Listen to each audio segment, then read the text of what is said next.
महाभारत का युद्ध समाप्त हो चुका था। पांडवों की विजय हुई थी, लेकिन इस युद्ध में अपार विनाश हुआ।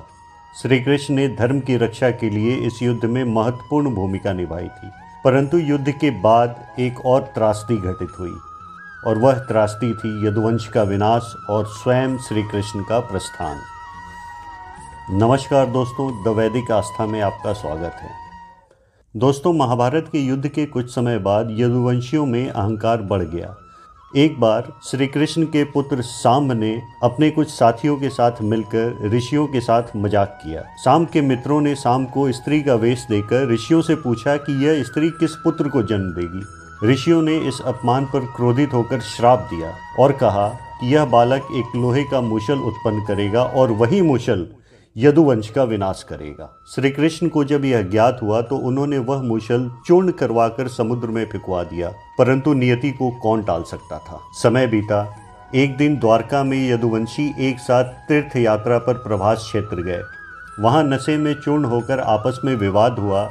वही लोहे का चूर्ण घास में उगाया था और उसी घास को हथियार बनाकर यदुवंशियों ने एक दूसरे को मार डाला। यह सब श्री कृष्ण की आंखों के सामने घटित हुआ, लेकिन उन्होंने कोई भी हस्तक्षेप नहीं किया, क्योंकि वह जानते थे कि यह सब कालचक्र का ही हिस्सा था। और जब यदुवंश समाप्त हो गया तो श्री कृष्ण एक दिन अकेले जंगल में पीपल के पेड़ के नीचे विश्राम कर रहे थे। उन्होंने अपना एक पीला वस्त्र और मुकुट उतार कर रखा था। उसी समय जरा नाम का एक बहेलिया वहां आया। उसने श्री कृष्ण के पैर के तलवे को हिरन की आंख समझकर तीर चला दिया और वह तीर श्री कृष्ण के पैर के अंगूठे में जा लगा।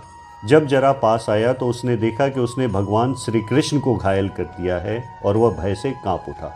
लेकिन श्री कृष्ण ने मुस्कुराते हुए कहा, जरा तू चिंता मत कर, यह सब ईश्वर की लीला है। इस शरीर को अब यहीं त्यागना था। दोस्तों, आपको बता दें कि यह जरा पिछले जन्म में बाली था, जिसे श्री राम ने पेड़ के पीछे छिपकर मारा था। इस जन्म में यह कर्म का फल श्री कृष्ण को मिला। इसके बाद श्री कृष्ण ने अपना दैहिक रूप त्याग दिया और परम धाम को प्रस्थान किया। उनका शरीर उसी स्थान पर विलीन हो गया। श्री कृष्ण के प्रस्थान के बाद समुद्र ने धीरे धीरे द्वारका नगरी को निगल लिया।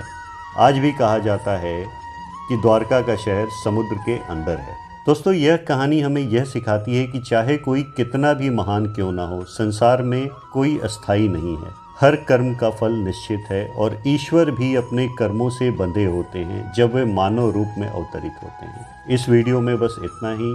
अगली वीडियो में नई जानकारी के साथ आपके साथ मिलूंगा। तब तक के लिए जय श्री कृष्ण।